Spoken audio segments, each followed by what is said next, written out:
mo kí wa pé a kú dédé àsìkò yìí níbi yòówù kẹ́ ti láǹfààní láti máa darapọ̀ mọ́ wa lórí ìkànnì àrólé bàbá 1010 TV2 níbi tá a ti ń mú ròyìn wá lájà balẹ̀ pẹ̀lú bí nǹkan bá ti ṣe ń lọ káàkiri orígun mẹ́rẹ̀ẹ̀rin àgbáláyé mo gbàládùra pé ojú tẹ̀ fún ọ̀wá ojú náà ní fọ́ ìtí tẹ̀ fi ń gbà wá ìtí náà kò ní di láṣẹ lọ́wọ́ Elédùmarè ọba àdániwáyé mo tún kí wa lẹ́ẹ̀kan sí pé àkúbójú ọjọ́ ṣe rí níbi yòówù kálẹ̀ wá ìròyìn fún ti àsìkò yìí náà láṣẹ bẹ́ẹ̀ tá a gbálẹ̀ tá a gbòde tá a ní ká tó mú wá sojú mọ́ máwòrán àtẹ́tí ìgbẹ̀yìn tẹ́ jẹ́ olólùfẹ́ wa lórí ìkànnì yìí orúkọ oníròyìn kò yí padà àyànfẹ́ Elédùmarè yìí náà ni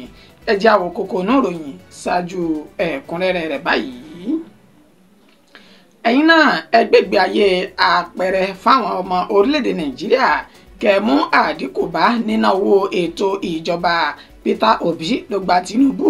nímọ̀ràn bẹ́ẹ̀.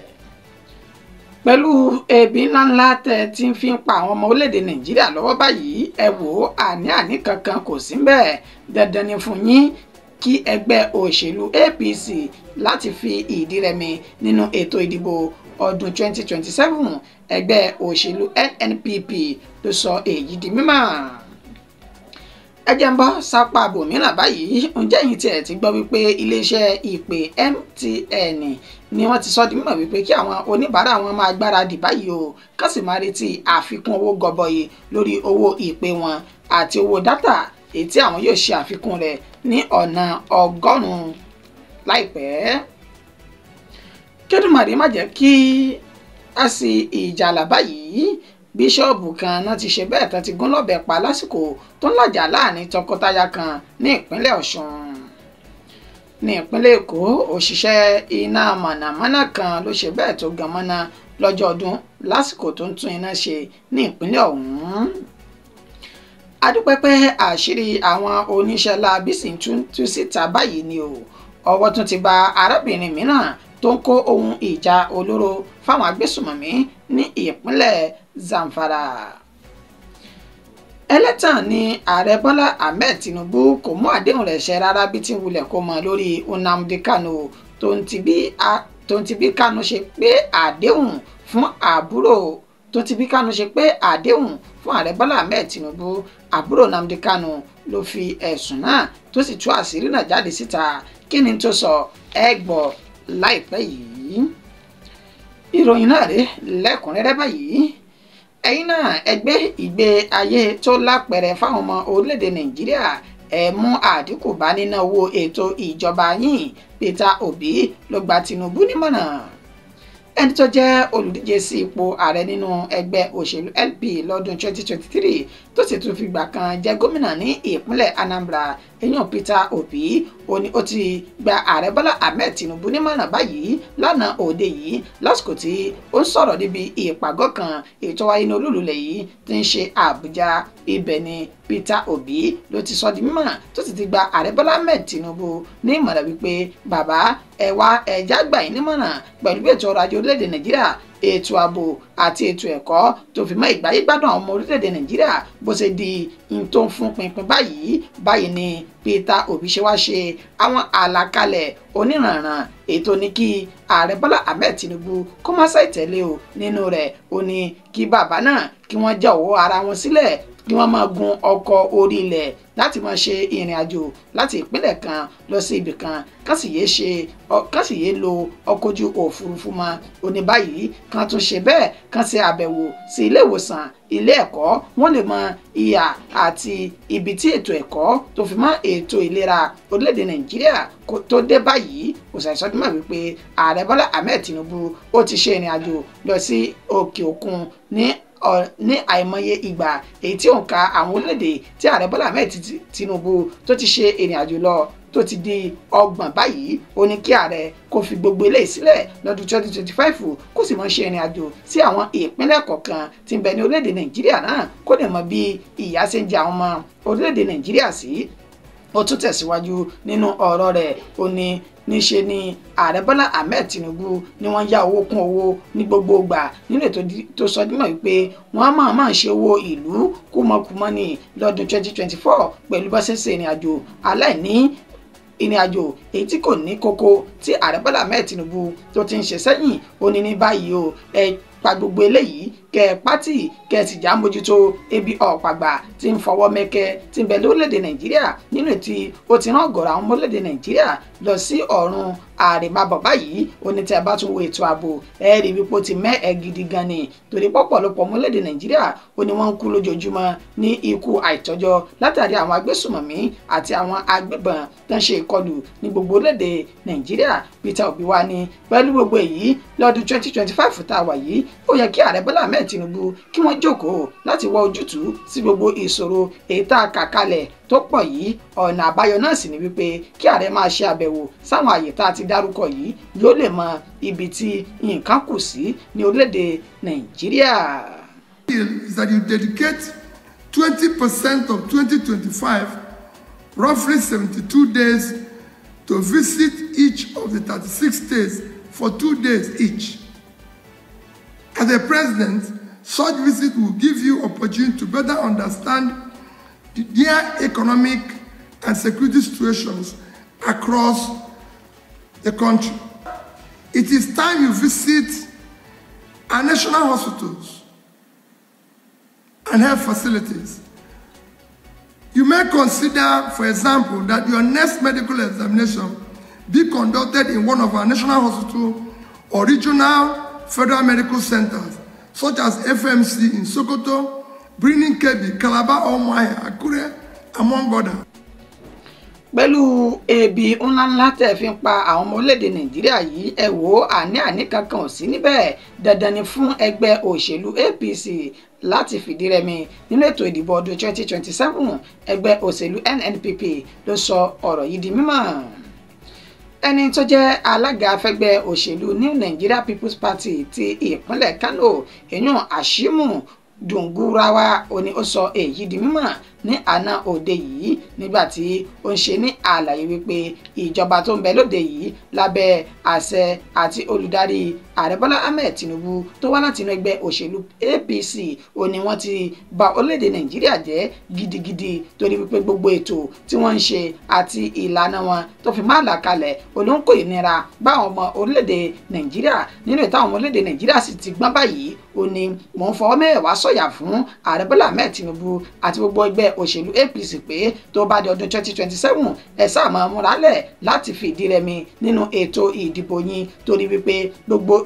ìgbésẹ̀ tẹ́ ń gbé yìí ó mú ìnira àti ìpalára báwọn ọmọ orílẹ̀-èdè Nàìjíríà a sì ti wá ní lajú wálẹ̀ kí tàlùbọ̀ kókó wọ́ ó ní ẹgbẹ́ òṣèlú NNPP ó ní yóò gbé igba orókè tí yóò sì lé àwọn ẹgbẹ́ yìí kúrò ní orí àléfà nínú ètí àlàáfíà àti ìgbáyégbádùn àwọn ọmọ orílẹ̀-èdè Nàìjíríà tí yóò tún fi jọba sí ní báyìí ó ní gbogbo ìgbésẹ̀ burúkú tí ààrẹ ń gbé yìí ó ní àwọn tí ń wò táwọn ọmọ orílẹ̀-èdè Nàìjíríà náà sì mọ̀ bí nǹkan ṣe ń lọ olóṣèlú lójú gbangba pé wọn ò tún wá ní ṣe bẹ́ẹ̀ dìbò wọn lọ́dún 2027 fún ìjọba àti ẹgbẹ́ òṣèlú tó mú ìnira bá wọn yìí ó ní olùgbàlà kan ṣoṣo àti mẹ̀sáyà tí ń bẹ lásìkò yìí nínú ẹgbẹ́ òṣèlú gbogbo òun náà ní Rabiu Kwankwaso ẹni tó ti fi ìgbà kan jẹ́ gómìnà ní ìpínlẹ̀ Kano ó ní ẹgbẹ́ NNPP ó ní ẹgbẹ́ tó ń léwájú nínú ìgbìyànjú àti ìjẹ́ ọmọnìyàn tó fi mú ìdàgbàsókè bá gbogbo ìlú ó ní ẹwọ́sẹ̀ tí Rabiu Kwankwaso èyí tó ṣe ní ìpínlẹ̀ Kano bí ìpínlẹ̀ ọ̀hún ó ṣe di àpèwáwò fún gbogbo àwọn ìpínlẹ̀ tí ń bẹ káàkiri orílẹ̀-èdè àgbáláyé ó ní tẹ́ bá wá fi àyè sílẹ̀ fún Rabiu Kwankwaso látún ti ṣe ààrẹ orílẹ̀-èdè Nàìjíríà ó ní ta ni kò ṣàìmọ̀ wípé ìtẹ̀síwájú tó péye ó ní yóò máa bá orílẹ̀-èdè yìí nígbà tí yóò tún parí ọ̀rọ̀ rẹ̀ wọ́n ní gbogbo ayé sọ̀rọ̀ èyí tí àwọn ènìyàn kan sọ wípé Rabiu Kwankwaso ó ti pàdé àpòpọ̀ pẹ̀lú àwọn ẹgbẹ́ òṣèlú kọ̀ọ̀kan nínú ètí wọ́n ti ní wọ́n ti jọ fẹ́ ṣe ẹgbẹ́ náà papọ̀ ó ní àhesọ̀rọ̀ àti ìbanilórúkọjẹ́ ni o torí pé ẹgbẹ́ òṣèlú NNPP wọn ò tí ì ní kankan papọ̀ pẹ̀lú ẹgbẹ́ òṣèlú míì. ẹ jẹ́ ń bọ́ sápá bòmíràn báyìí bóyá ìyẹn ò tiẹ̀ tí ì gbọ́ tẹ̀ bá sì ti gbọ́ ẹja máa fi rinlẹ̀ fúnra wa wípé iléeṣẹ́ ìpè MTN ní kí àwọn oníbàárà wọn kí wọ́n máa gbáradì kán sì máa retí àfikún gọbọyì lórí owó ìpè àti owó dátà èyí tí àwọn ti ń gbé ìgbésẹ̀ lé lórí báyìí. ẹni tó jẹ́ ọ̀gá àgbà fún iléeṣẹ́ MTN ní Nàìjíríà yìí Karl Toríọlá ó ní ó fi ìdí ìròyìn náà tó fi múlẹ̀ lásìkò tí wọ́n ṣe ìfọ̀rọ̀wánilẹ́nuwò pẹ̀lú rẹ̀ lórí móhùnmáwòrán Arise lánàá òde yìí. Ibẹ̀ ni ó ti sọ di mímọ̀ wípé ṣe rí àti ń gbé ìgbésẹ̀ láti ṣe àfikún owó gọbọi fún ètò ìpè àti ríra dátà sí orí ẹ̀rọ ìbánisọ̀rọ̀ wa. Ètò ní ntí ògùn orí rẹ̀ yóò máa ṣe dédé ọgọ́rùn-ún ló máa ṣe dédé ìpín ọgọ́rùn-ún báyìí. èyí 100% tariff hike ó ní yóò wá gun orí ọ̀rọ̀ náà gẹ́gẹ́ bí ó ṣe sọ. ó ní àjọ tó ń rí sí ìbáraẹnisọ̀rọ̀ orí afẹ́fẹ́ nílẹ̀ yìí èyí Nigeria Communications Commission ó ní àwọn kò tí ì lè sọ bóyá wọn ó gba àbá náà wọlé, ṣùgbọ́n àwọn fi ń dá àwọn ọmọ orílẹ̀-èdè Nàìjíríà àti àwọn oníbàárà àwọn lójú pé ètò tó wà ńlẹ̀ lásìkò yìí nìyí kì í sì ṣe wípé àwọn náà déédéé ṣe bẹ́ẹ̀ o, torí pé àwọn náà mọ̀ wípé ètò ọrọ̀ ajé orílẹ̀-èdè Nàìjíríà ó ní ó ti ṣe bẹ́ẹ̀ tó ti mẹ́ẹ̀ tí ebi ọ̀pàgbà fọwọ́ mẹ́kẹ́ tó sì ń bẹ lóde báyìí. ó ní ṣùgbọ́n ìdúnkòkò ti pọ̀ láti ọ̀dọ̀ àwọn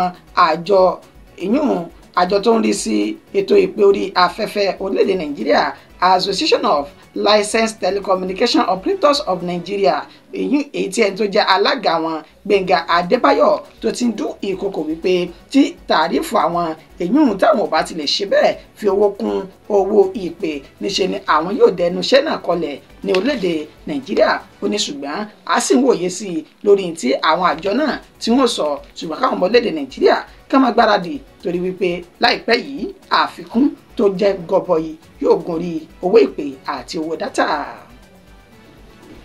Kẹ́dùmarè má jẹ́ ká ṣe bẹ́ẹ̀ sí ìjàlá o. Bíṣọ̀bù kan rèé tán ṣe bẹ́ẹ̀ tán gún lọ́bẹ pa lásìkò tó ń làjà láàrin tọkọtaya ní ìpínlẹ̀ Ọ̀ṣun. ẹni tó jẹ́ bíṣọ̀bù tí orúkọ rẹ̀ ń jẹ́ Ṣínà Ọláríbìgbé ti ìjọ Rapture Empowerment International lóde Òṣogbo olómọ ti ṣe bẹ́ẹ̀ gbèkúrú jẹ lọ́wọ́ ẹbọra báyìí o, gẹ́gẹ́ bí ìròyìn náà bí ó ṣe ti ń tẹ̀ wá lọ́wọ́. ẹni tó jẹ́ bíṣọ̀bù ọ̀hún ó ní ọmọ ìjọ kan èyí ó ń wá sí ilé ìjọsìn rẹ̀ ní agbègbè BCGA lóde Òṣogbo tí ń ṣe olúlu ìpínlẹ̀ Ọ̀ṣun. nínú àlàyé tí àwọn tí wọ́n mọ àwọn méjèèjì èyí tí wọ́n ṣe, wọ́n ní arábìnrin tí wọn kò fi orúkọ rẹ̀ léde tí ó jẹ́ wípé ó jẹ́ ògbúfọ̀ fún pásítọ̀ náà ní ilé ìjọsìn rẹ̀ tó wà ní BCGA yìí. ó ní òun àti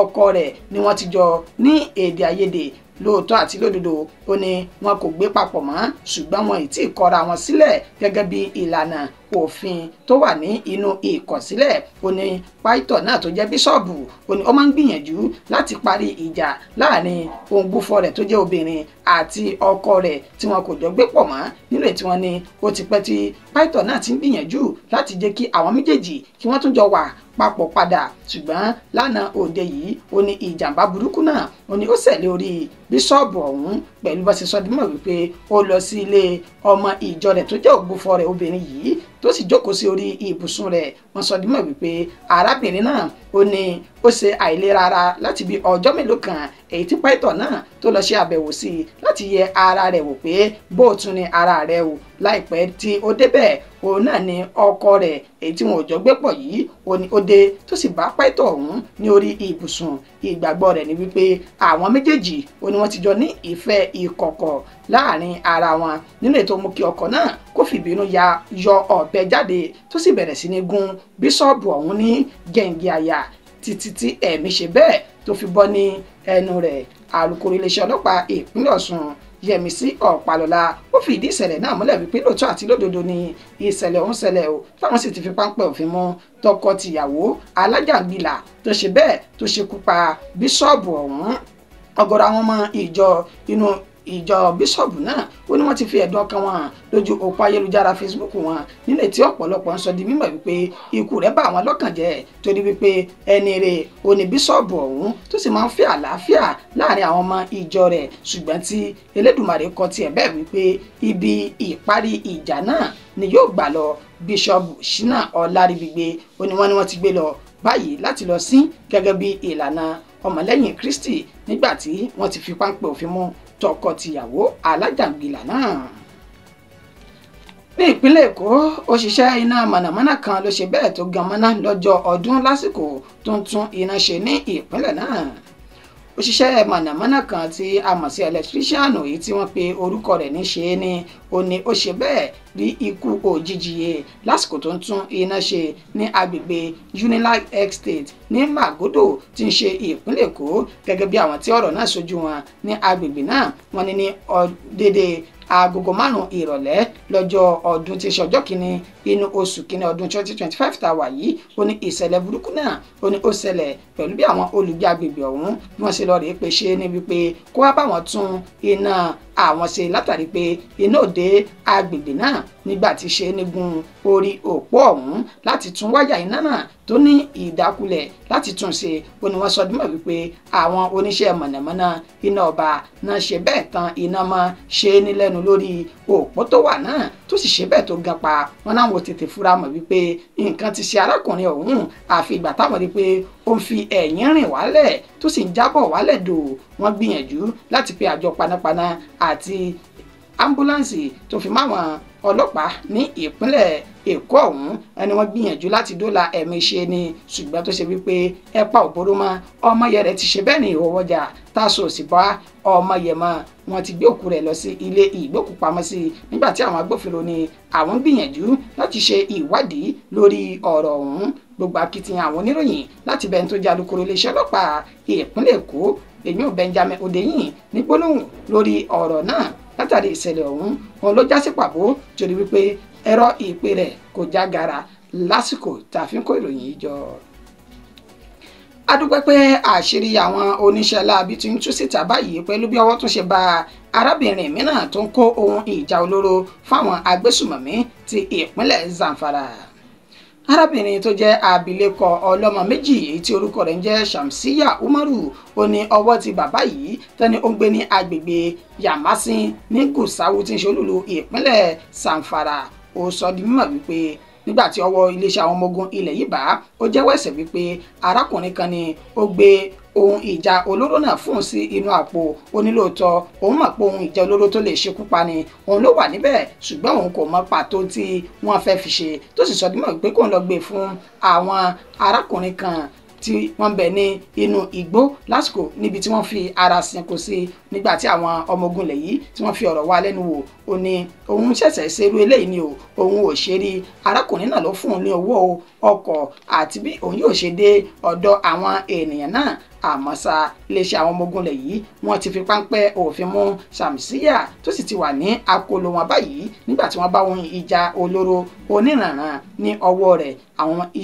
ọmọléeṣẹ́ ọmọ ogun ilẹ̀ yìí wọ́n fi ọmọ ẹ̀wá sọ̀yà wípé àwọn kò ní tẹ́tí láti jẹ́ kí àlàáfíà kó máa jọba káàkiri gbogbo kọ̀rọ̀kọ́ndù ìpínlẹ̀ Zamfara àti ti Sokoto níbi tí àwọn agbésùmọ̀mí ti ń ṣọṣẹ́ jùlọ tẹ́ ẹ̀ bá sì gbàgbé àmú ìròyìn náà wá fún abí ọjọ́ mélòó kan wípé àwọn ọmọ ogun ilẹ̀ yìí náà fi páńpẹ́ òfin mú arábìnrin tí òun náà tó ń gbé ohun ìjà olóró pẹ̀lú ọlọ́kadà tí wọ́n jọ ń gbé káàkiri ẹ̀ tí wọ́n pe orúkọ rẹ̀ ní Shamiya Audu níbi ọjọ́ mélòó kan náà ní ìpínlẹ̀ Zamfara yìí.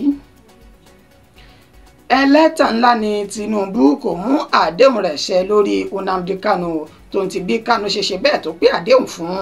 Tinubu náà àbúrò Nnamdi Kanu wọn ló tú àṣírí ọ̀rọ̀ síta báyìí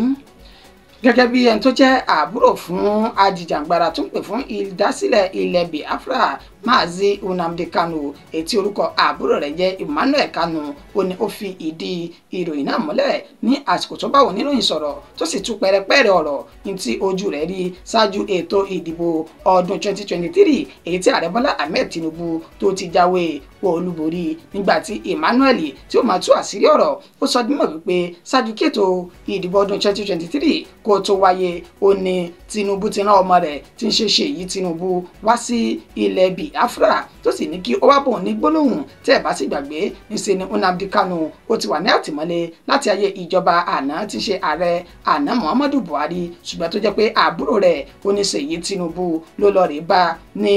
ìlú Àbújá tí wọ́n sì jọ ní ìtàkùrọ̀sọ nínú àdéhùn tí wọ́n ṣe Ṣèyí Tinubu ó bi òun lédè wípé ṣe lè ṣe é kí àwọn ọmọ ilẹ̀ Biafra kí wọ́n má bàa da ètò ìdìbò tí yóò wáyé ní ọdún náà tí wọ́n má bàa dàrú kí ètò ìdìbò kó sì lọ ní ìrọwọ́ àti ìrọsẹ̀ èsì táwọn fọ̀ náà ni wípé tẹ́yìn náà bá ti lè mú àdéhùn ṣẹ wípé Nnamdi Kanu ti ń bẹ ní àtìmọ́lé ẹ yóò fi sílẹ̀ tẹ́ bá ti lè jáwé olúborí báyìí ni àwọn ṣe méjèèjì ni wọ́n ṣe jọ sí ìka àdéhùn láti ọ̀dọ̀ ààrẹ Bọ́lá Ahmed Tinubu èyí tí ọmọ rẹ̀ Ṣèyí Tinubu tó sojú fún ní ọdún náà lọ́hùn-ún sí ìyàlẹ́nu òun ó ti pé ọdún méjì báyìí tí ààrẹ Bọ́lá Ahmed Tinubu tó ti wà lórí àléfà tí kò sì dá ìtúsílẹ̀ Nnamdi Kanu sọ bí ti wulẹ̀ kó mọ̀ èyí jẹ́ ẹ̀dùn ọkàn fún àwọn àti ìdílé àwọn torí pé àdéhùn ti ń bẹ láàrin wa Tinubu kò ṣe bẹ́ẹ̀ kò múṣẹ yìí láìpẹ́ yìí tó ń rí sí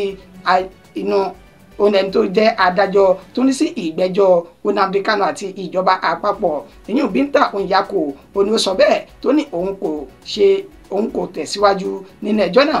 mọ́ títí di àsìkò yìí kò mọ̀ sí adájọ́ kankan tó fẹ́ rí sí ìgbẹ́jọ́ ọ̀hún tẹ́ ẹ̀ bá sì wá tún gbàgbé níṣẹ́ ni ilé ẹjọ́ kò tẹ́mi lọ́rùn náà ti sọ dímọ̀ wípé kí wọ́n yọ̀ǹda Nnamdi Kanu sílẹ̀ nígbà tí ilé ẹjọ́ tó ga jùlọ ní orílẹ̀-èdè Nàìjíríà náà tí wọ́n ní ó yẹ kán fi ààyè béèlì Nnamdi Kanu sílẹ̀